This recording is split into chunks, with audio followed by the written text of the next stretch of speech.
ঋতু পরিবর্তনের কারণে চুয়াডাঙ্গার আলমডাঙ্গায় বেড়েছে জ্বর, সর্দি, কাশির প্রকোপ। হাসপাতালে বেড়েছে দ্বিগুণ রোগীর চাপ। শয্যা সংকট দেখা দেওয়ায় রোগীদের জায়গা হয়েছে হাসপাতালে মেঝেতে। হঠাৎ রোগী চাপ বেড়ে যাওয়ায় হিমশিম অবস্থা কর্তৃপক্ষের।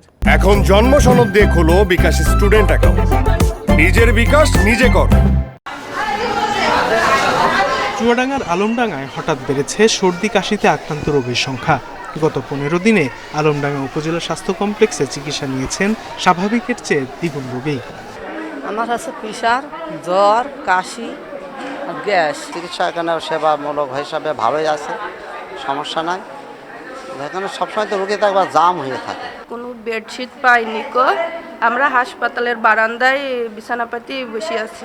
হাসপাতালটিতে শয্যা সংখ্যা 50 হলেও প্রতিদিন অন্তত 100 রোগী ভর্তি হচ্ছেন এখানে। শয্যা না পেয়ে হাসপাতালের মেঝেতে চিকিৎসা নিতে হচ্ছে অনেক রোগীকে।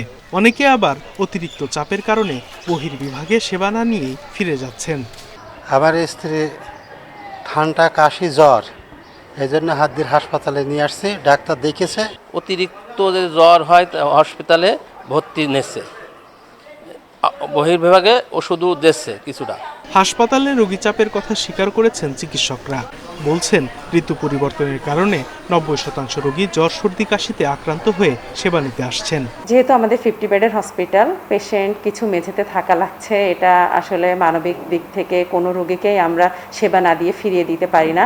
এটা আমাদের মানবিকতার বিষয়। এই মানবিক দিকগুলো বিবেচনা করে আমরা রোগীকে সর্বাত্মক সহযোগিতার চেষ্টা করছি।